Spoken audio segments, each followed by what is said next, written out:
I'm Anil Kumar sharing with you a very important question based on quadratic relations.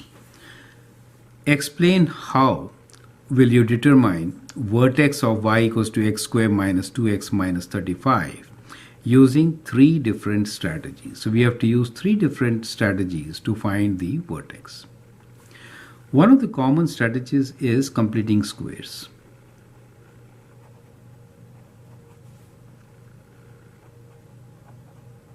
Not so common is partial factoring.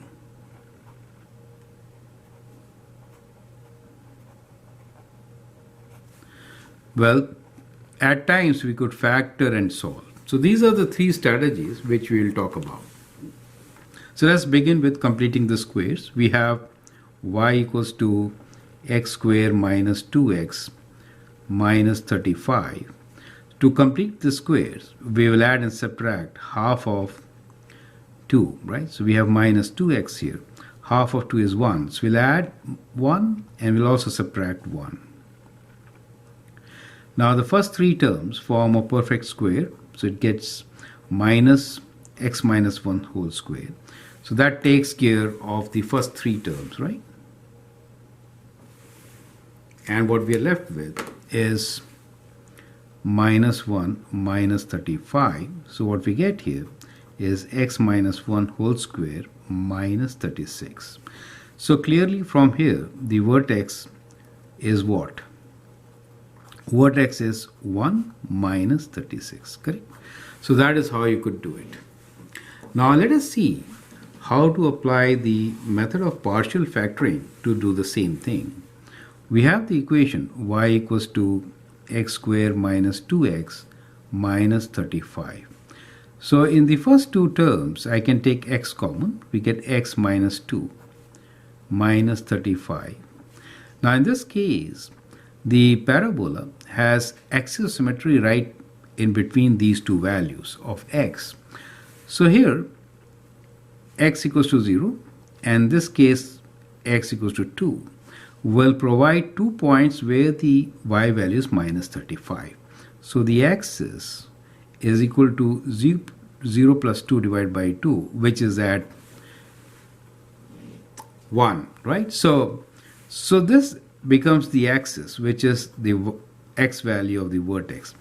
Now substituting this, we can get the y value. So we get y equals to, we can substitute 1 here now. So 1 times 1 minus 2. And here we get minus 35. And that gives you minus 1 minus 35, which is minus 36. And so the value of the vertex here is the axis 1 and minus 36. Do you see that? So that is how you would actually do partial factoring and get the solution. So I hope the steps are same, clear. Now let's do factoring now.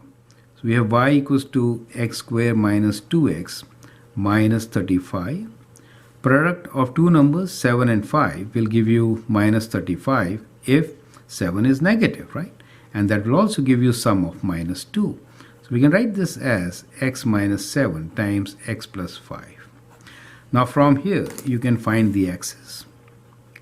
Axis is 7 minus 5 divided by 2, which is 1. So you get the axis. Now substitute 1 here to get the y value. So 1 minus 7 times 1 plus 5, and that gives you minus 6 times 6, and that is y is equals to minus 36. So we get the same result.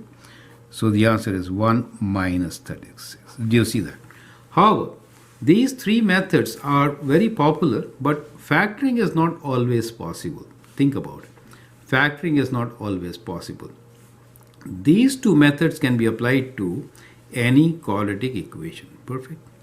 So that is how you could do it. So I hope all the three methods which can be used to find the vertex are absolutely clear.